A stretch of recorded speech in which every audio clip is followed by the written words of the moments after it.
Hello and welcome to the Small Agency Talk Show. I'm your host, Chip Griffin, the founder of Saga, the Small Agency Growth Alliance.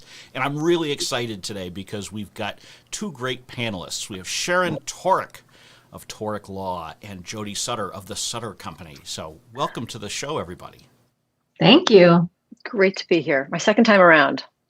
It is great to have you back, and I'm hoping that we don't scare Sharon away after her experience this week, and that we'll be able to entice her back.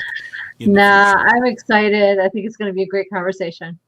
It'll be a lot of fun. Of course, I've got to play the fancy little music to kind of give us a little bit of an energy level before we dive into the conversation. So let me do that, and then we'll get into the conversation on the other side.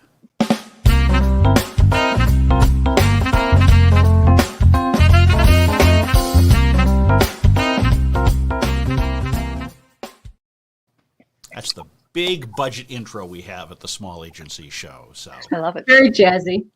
Very jazz. I love jazz. So jazz is what I use for most of my videos as any background music or that kind of thing. Because I figure since I'm listening to them a lot, I might as well enjoy what I'm listening to. There you go. So, in any case, all right. So why don't we share a little bit about each of you with viewers in case they haven't met you before, although you're both very prominent out there in the agency community. So I suspect most folks have heard about you. But Sharon, why don't you go first? Thanks, Chip. Sharon Toerek. I am the founder and principal of Toerek Law. We're a national law firm that serves independent agencies, small and mid in size, and we help them manage intellectual property and also marketing law issues every day, including business affairs things like client contracts, IP, licensing, marketing regulations, etc. And I'm also the host of the Innovative Agency podcast, which I love doing because of the awesome conversations that I get to have with people in the industry. It is a fantastic podcast. I listen religiously, although as I've told people, I'm behind on my podcast listening these days because it was wintertime in New England, and I mostly listen either when I'm driving, which I haven't done a lot of because of the pandemic, or when I'm on my tractor, which I haven't done at all because it's wintertime in New England, and so I haven't had to mow the lawn or anything like that. So, but pretty soon I have to do it again. The grass is starting to green up out there. Yep. So, all right, Jody, a little bit about yourself. Yeah, it's also funny how at the end of April, it's still wintertime in New England. Yeah. Yes. Jody Stutter, I'm the owner of the Sutter Company, and I'm a business development expert and consultant working with the owners or the leadership of small agencies that find themselves struggling when it comes to winning enough of the right kinds of clients for their agencies. They want to find the right clients. They also want to make the process less chaotic for their teams. In some ways, a good shortcut would be sales for non-sales people. Selling agency services is difficult. It's one of the hardest things to sell, very abstract. So I put in tools and systems in place that are very prescriptive to the strengths of the agency owner so that they feel like it's a sustainable program that they can embrace. And I love what I do. Well, that's great, and I think that's actually a good jumping off point for this conversation. But of course, if listeners have questions that they'd like to ask or any feedback they'd like to interject in the course of this conversation, feel free to use the chat box on whatever platform that you are watching us on, and we'd be happy to incorporate that into the conversation. But as that jumping off point, as you think about closing business, I've got two people here who are experts on closing client business from an agency perspective. One who looks at it from the business development angle and one who looks at it from the legal angle. And you've got to marry both of those two together effectively in order to win business and win it in such a way that you're happy to be executing on it. So let's talk about that a little bit and how you handle, we've gone through the proposal process, we've gotten the client all excited. Now it's time to work out the details in a contract. That can be difficult for a lot of agencies, can't it? It is, and and Jody and I have talked in the past with each other and to other audiences about how the contract itself and the negotiation of the actual contract is a tool to closing the business, just like some of the other tools that you might think of in your business development kit, because it is a combination of negotiation of legal protections for the agency, but also business relevant terms, including your compensation, including competitive issues like exclusivity, for example, which we're seeing an amazing rise in requests for client exclusivity from agencies, non-competition, non-solicitation, IP ownership, and that is, tied to a revenue model associated with the contract too. So there are some terms that really cross over from purely legal into legal/business. Yeah. And one of the things that I say, I think Sharon would say that too, is that at the point of negotiating the contract is when you really you're in the strongest position you're probably ever going to be in. You're going to, once you sign the contract, then the client regains some leverage. What I find is that agencies are so excited about having made it that far to the negotiation of the contract, because then essentially the only thing that stands between them and the revenue and the project is negotiating terms. So they tend to let their people-pleasing characteristics take over, and they forget the position of power that they're in, and they just don't want to piss the client off. They don't want to rock the boat. Right. And so they sometimes are liable to negotiate terms or be willing to accept terms that aren't ideal. And what's also interesting, it's not only does it set up how that project or that engagement is going to be handled, but they also forget how it's going to affect future business development, especially if the terms don't allow them to use that project as a springboard to find other projects and clients. Right. And I think one of the challenges is, you're going into the contract negotiation at a point where, everybody's excited, right? The client is excited because they're going to be getting something. The agency's excited because, they get to work on a new project and make some money in the process. And so everybody's happy. And yet the contract itself is being written to deal with some point in the future when maybe both sides aren't happy, or one side isn't happy. I mean, it is very rare that I've ever pulled out a contract when everything's going well. And I'm just like, I'm curious what we negotiated in that contract, even though everything's fine. You go because there's some problem that you're trying to resolve. So, trying to put yourself in that mindset, I think, is challenging. Yeah, I mean, I've yet to meet an agency principal or leadership team member who doesn't dislike the legal part of or I shouldn't say dislike. I've yet to meet one who doesn't want to skate through it as quickly as possible. And to Jody's point earlier, one of the main resistance points for agency folks is they don't want to look hard to do business with. I hear this all the time. It is the primary reason why they won't demand an NDA before they present ideation or concepts to a prospective client who's not even doing business with them yet. It's the number one reason why they want to keep their agreements as short as possible, even if they're not protecting themselves adequately in the process. And it's the number one reason why they are likely to accept the client's version of an agreement without really even doing a thorough review or pushback, or in some cases understanding. It's not because they're not capable of being good negotiators. They just, to Jody's point, there's this people-pleasing tendency coupled with, Chip, the excitement that you mentioned, and they just want to get through it as quickly as possible. Plus, they want that revenue spigot to turn on as quickly as they're able to get it.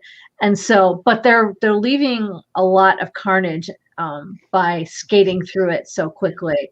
They're leaving themselves unprotected. They're probably not extracting as much value out of the contract as they could be financially.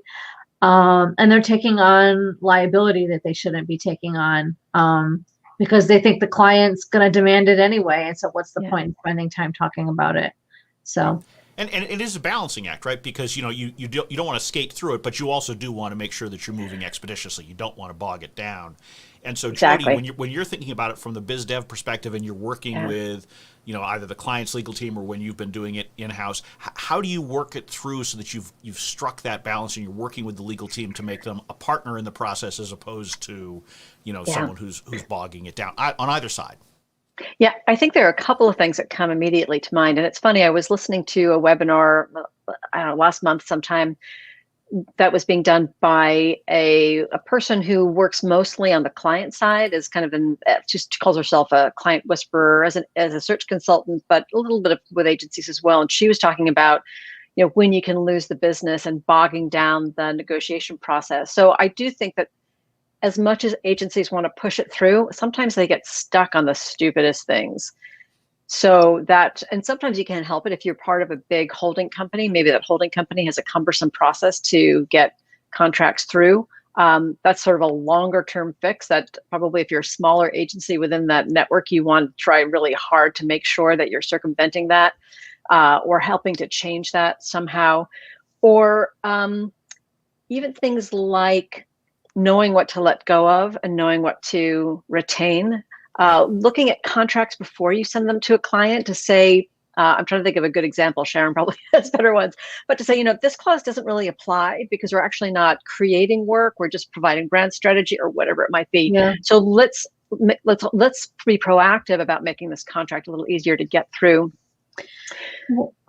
Yeah, and Sharon, how do you counsel people to figure out what's worth fighting over, right? Or maybe fighting's too strong a term, but there's any number of things that will come up typically in a contract review. Some of it's easy to concede, I think, and some of it is more difficult. How do you sort out what's what?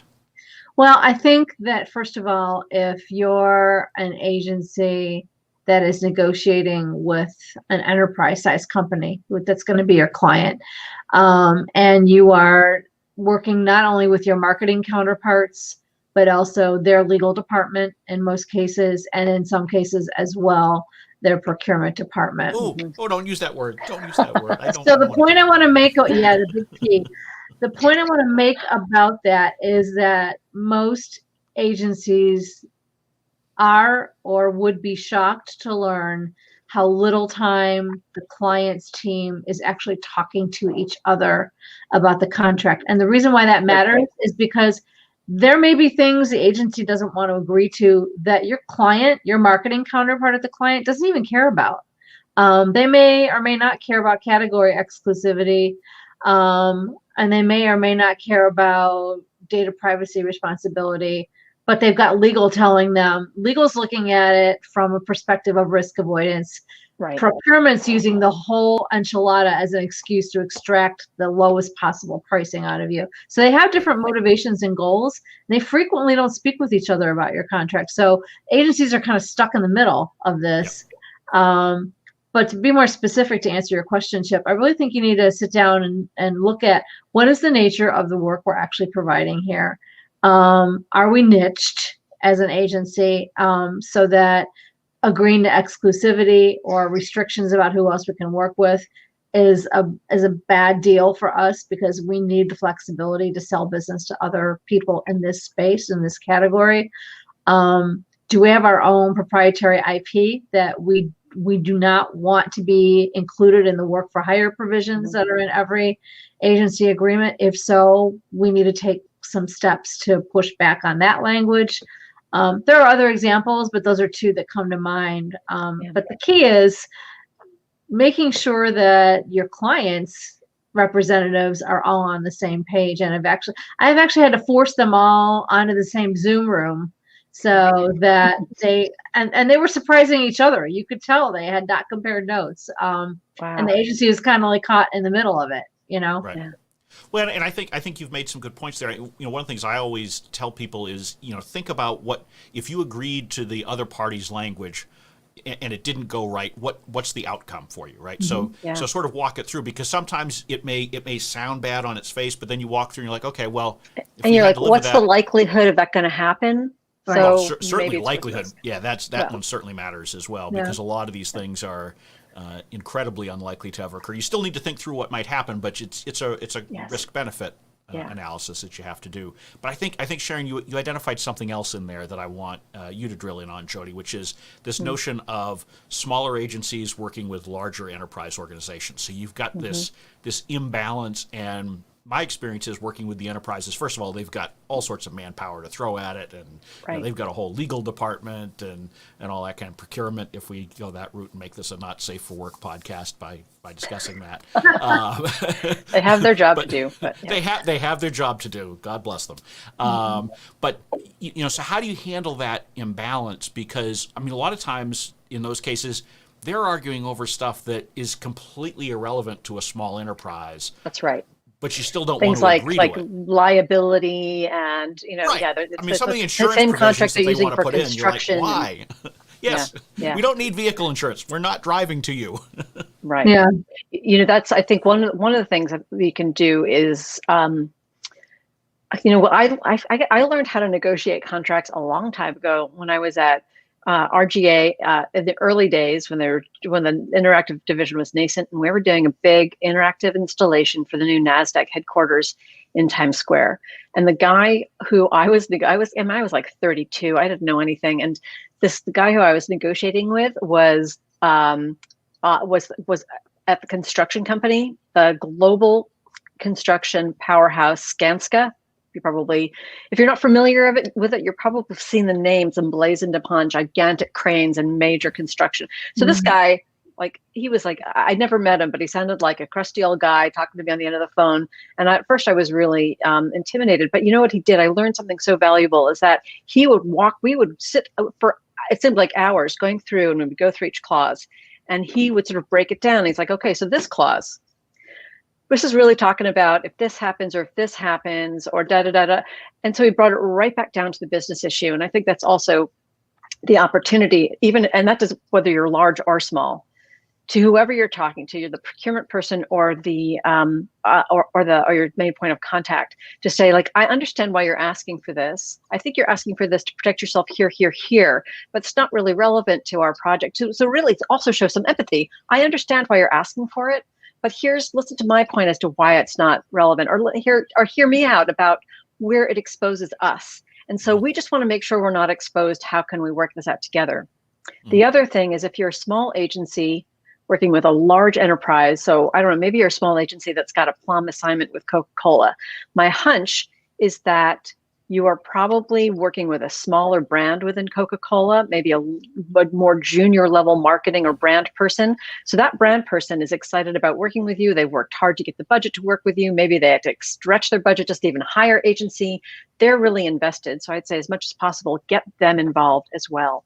Let them know when you're running into roadblocks. Ask them, look, procurement's really pushing us on this insurance clause. Do you think we need it? Can you help us negotiate as well? Can you be our advocate internally? And that can, if you've got a good point of contact, good client contact, that can really help.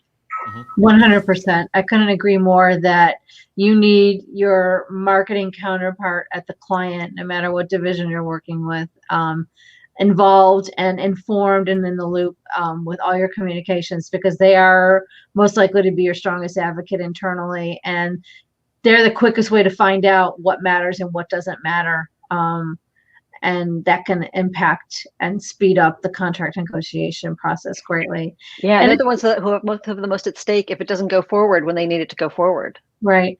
And, many of your viewers, Chip, I would speculate, are working with mid-sized brands, right? Regional brands, maybe even local brands.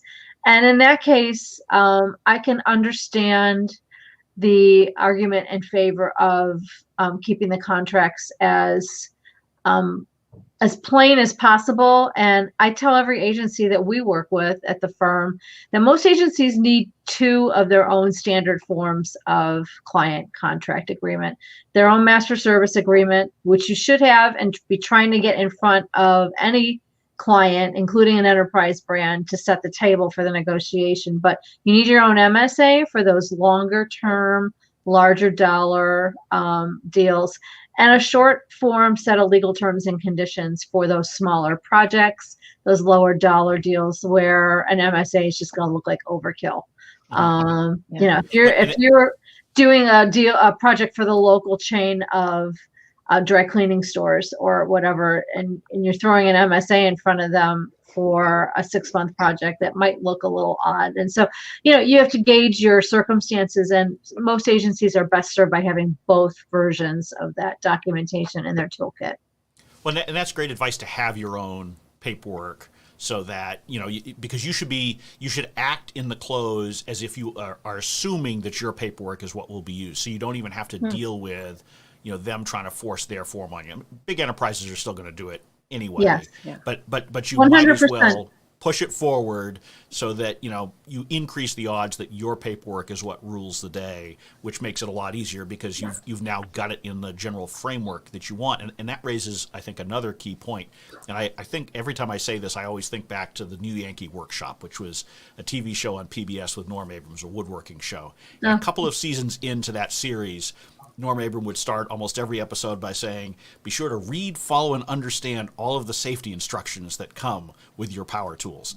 I assume this is because someone hurt themselves and sued the show. Oh my gosh. Because he used to take safety guards off because the camera couldn't get a good shot, right? Yeah. And so anyway, Right. so he started saying that. But I think it's read, follow, and understand all of the contract agreements that you're signing, because too often I see people who will just, put their name on the dotted line. They don't read it. They don't know what they're exposing themselves to. Right. And so particularly if you're not working with your own paperwork, you need to look through it and understand it. And if you don't understand it, make sure that you're having your lawyer explain it to you.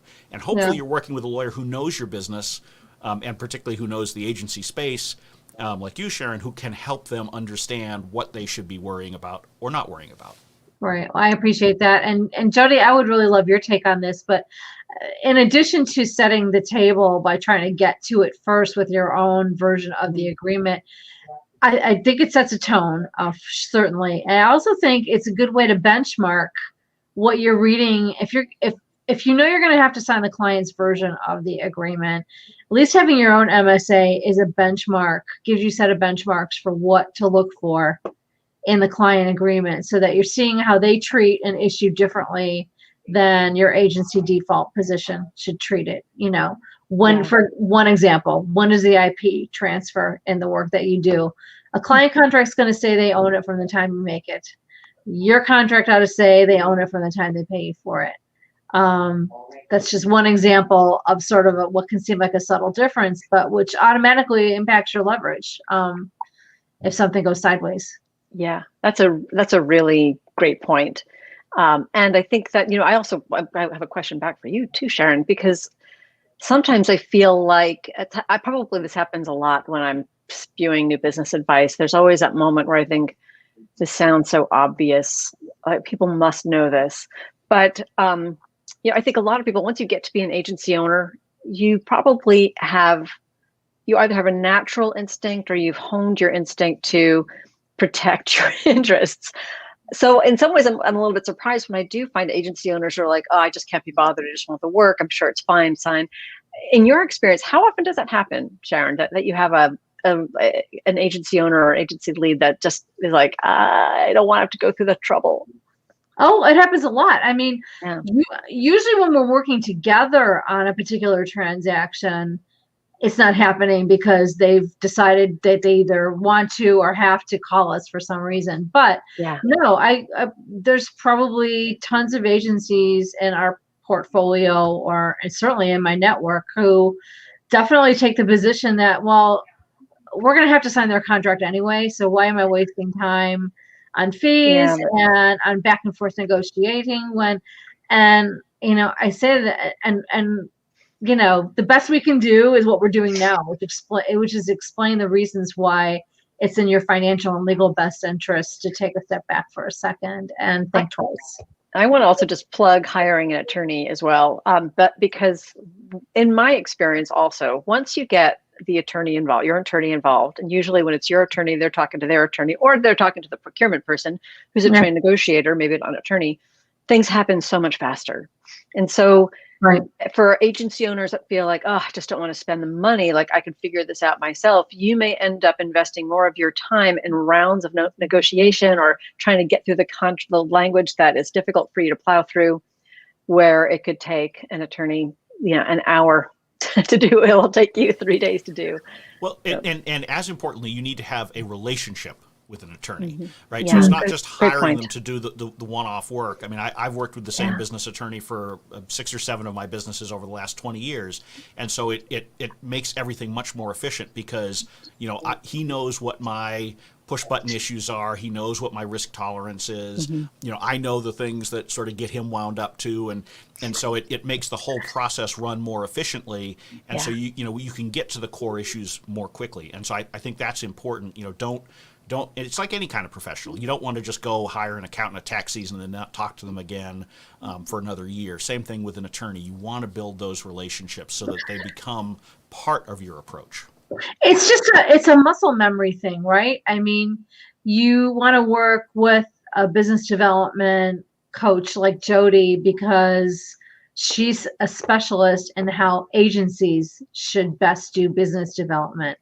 You want to work with a lawyer or an accountant who understands the agency world because it is a very unique business model. It's not, you know, it isn't a one size fit all like other professional services companies are. And so there's a muscle memory that we consultants get as a result of the patterns that we see from working with a lot of clients who are in the same industry. And so if you do just, and I hope you do, if you do decide you need the coach, you need the legal counsel, I think you should develop a relationship with someone who understands your industry just as much as they are fluent in the law or in business development tactics in general, or other aspects of business operations for agencies. It's just, it makes the process less expensive and it makes it faster, to Jody's point earlier. Yeah. And I think, Jody, one of the things you had said earlier was that, you know, some clients will say, well, you know, we're going to have to sign it anyway, so, you know, who cares, right? But I guess I would push back on that a little bit because I think that's one of the keys to any good negotiation is you have to be willing to actually walk away and not sign. And so how do you work that through? Because most times you still get through the legal process and you do sign. Yeah. But in my experience, there do have to be times where you draw the line and say, I straight up, I cannot agree to that term. I will walk away if that's in there. Yeah. So how do you work through that with, you know, when you're looking at it from the business perspective? A lot of it comes down to money. How much money do we stand to make on this, and how much money do we stand to lose, and where's the spread? How much do we need the money? Yeah, how much do we need the money? Well, I mean, I that's a almost huge did factor, something. yeah. I almost actually walked away from something this week, and I actually, in fact, I even sent Sharon a note like, "Could you help me out with this?" And I don't think I have to walk away from it, which is great. But it was. And interesting, it was sort of like a microcosm of the issue we're talking about now. It was just some clauses that were built more for a subcontractor than a consultant. Right. And that's actually the argument I put forward. I totally understand why you're doing this, but it doesn't really apply, and it leaves me exposed. But I also was like, it's a smallish project, smallish client. I can't wait to start working with a client, but I also thought if this goes on for too long, or if she's not willing to bend, I walk away. It's just not worth the money for this size of contract.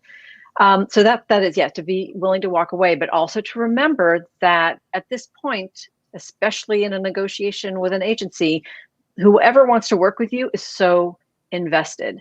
And so I would say, remember, especially for larger projects where maybe a longer agency search has gone on, remember the time that they've invested and what a hassle it would be if they had to start over again. So that's, a couple of guidelines for sticking with it. So as we're coming up towards the end of the time we have together today, and we could talk about this, I'm sure, for hours, but Sharon, I'm curious, based on your years of experience in this, are there certain pieces of the contract negotiation that agencies should focus on more because you've seen it go wrong more often, right? So, you have the advantage of having seen a lot of different agreements and where they've gone off the rails and what problems it's caused. So are there certain portions of it that are more important than others to focus on, do you think? Well, from my perspective, there's a couple of focus areas that are critical in just about every one of these negotiations. The first is the whole issue of intellectual property ownership and work for hire. it's very important not only to get the timing right, which we talked about earlier, meaning you need to get paid before you're giving them the rights to any of the work. But most agencies also need to hold back some of the rights. For example, if they have a pre-existing proprietary process or piece of software code or content library, and they're going to need that to be evergreen from client to client, you want to make sure you're carving that out. Publicity rights are becoming a key negotiation point in these deals, wherein clients are getting stingier about letting you publicize the fact that you're working with them, showing samples of the work that you've done, creating case studies based on that work. That's an intellectual property right at its heart. And so you want to have that conversation and make sure that the publicity and IP sections of the client's agreement don't prohibit you from doing something that you need to do to promote your agency. And then finally, I would say, and I alluded to it earlier, we are seeing an uptick in exclusivity conversations. And I'm a huge advocate for niching as an agency, but I will also acknowledge this is the downside, one downside of it, because the more proficient you get in working in a particular vertical or in a particular skill, the more in demand you're going to be for that knowledge or that skill, and therefore the more likely you are to be asked for exclusivity. And it's not something that most agencies can afford to agree to, and so that can be a sensitive conversation. So I would highlight those three. Do you find that your clients are also more willing to, because I don't know if mine are, but are more willing to ask for more money? That's often what I say. And again, easy for me to say when I'm not in the negotiation, but if they're asking for exclusivity and it would hurt your business, then what's it going to be? Where does the value start to make sense? Yeah. But I don't know if agencies think that way very often. They tend to be a little bit better, Jody, at thinking about asking for either a longer term or a minimum spend. They're not always as assertive about asking for a fee premium. And they don't always remember to make sure that the exclusivity end as soon as the contract ends. I've seen some brands request exclusivity that has a tail past when the parties are even working together. Like for 6 or 12 months after we're done, you won't represent another company in this category, which is crazy. An independent agency can never afford to make that promise, in my opinion. So I'm seeing more savviness or assertiveness, if you will, on those former two than on the last two. Yeah, and on exclusivity, I mean, when I used to negotiate it on the agency side, I was always looking for more comp in some fashion, either minimums or things like that. You should never agree to it without a premium. Never. No, and the other thing I always wanted was named party exclusivity and not just a general description. Yeah. So that we could clear. We didn't get into, particularly because so many businesses these days have their fingers in so many different pieces of the pie. You want to just say, okay, look, I'll agree to 5 competitors or something like that, but let's agree on who they are, so we're not in this business where 2 years from now you say, well, they do a little bit of this work, so you can't do that. Yeah, that is a great point, Chip. It's also interesting sometimes when they come back with that list of competitors. I've had so many situations where I've gone like, oh, that's interesting. I would not have exactly. There's missing I'm often shocked by the list that I see. I'm like, okay. But that also tells you a lot. It tells you what they're concerned about. Maybe they're less concerned about a direct competitor because they feel they've got an edge on them, and more concerned about a new entrant into the category. Or exactly. And if you can narrow it down even further into product categories and not just entire companies, that's an option too that can be helpful also. Yeah, the more specificity you can get. I mean, anytime you're agreeing to a restriction of any kind, whether it's exclusivity or non-hire or any of those kinds of things, poaching, all of those kinds of things, you want to have as much specificity around as possible, so there are no misunderstandings, and you know exactly what you're agreeing to. Yeah, agreed. So, any final words of wisdom? I guess I'll start with you, Jody, on that. One other thing I will just add on a little bit to what Sharon was just saying about negotiating the ability to show the work. And just to leave you with a couple of arguments, I can't guarantee they're going to work all the time. But first of all, always have it in your contract. Always, that should be standard. When they push back, one of the things that you can point out to them is that ask them, would they have hired you as an agency had you not been able to show them examples of other client work? And usually the answer is no, of course not. And then the second part of that, and I think they're sort of related, is to say that in order for us to stay a viable business, we need to have a healthy new business machine. We need to go out and bring in more clients, and that benefits you because we stay healthy and viable. Our cash flow stays good. We're investing in tools. We're investing in talent. And you can even call, especially if there's been an RFP where they have those questions like, tell us about like how healthy is your company? Like you can even point it back to them. You've asked us in the RFP or the RFI to be specific about how healthy we are as a company. This is how we stay healthy, and we need you to help us. And so if you can turn it around so they can see they have some interest in that, then sometimes it helps. So I guess that's my parting remark. If I had to choose one, there's so many. Sharon, final thoughts? Mine would be own your leverage. Own your leverage. Yeah. I mean, you are never going to be more powerful in the relationship than you are at that stage where you are negotiating your deal. And don't be skittish about doing it, because they're watching how you handle the negotiation to see how you will handle their account and how you will handle achieving their business results. So own your leverage. That's my advice. Yeah. Great point. This is all great advice. This has been, I think a very great conversation to provide some perspectives to agency owners as they're thinking about how to negotiate their next contract, what to be concerned about, what to focus on, and how to make sure that they're getting what's fair to them, right? That this is not just about saying, hey, I closed a new client. This is about actually, doing it the right way so that it benefits your business over the long term. So I want to thank you both for sharing all this information. If someone is interested in learning more from either of you, where can they go? Sharon. Legalandcreative.com is our website, and the podcast is The Innovative Agency, wherever you listen to podcasts. Jody? And for me, you can go to my website, which is thesuttercompany.com. And there you can learn more about me and my programs. You can also book a free initial 45-minute exploratory call. You can also find me on LinkedIn, Jody Sutter. And I'm on LinkedIn all the time. So if you leave me a note, I promise I will respond quickly. Likewise. Yeah. Excellent. And if you're interested in seeing past episodes of this show or any of the other videos that I put out, you can go to smallagency.tv. And of course, there are lots of free resources on the Saga website itself at smallagencygrowth.com. So with that, I thank you all for watching us today. Sharon and Jody, I thank you for sharing your wisdom and insight. And everybody have a great weekend, a great week ahead. And I look forward to seeing you all back here next Friday at noon Eastern Time.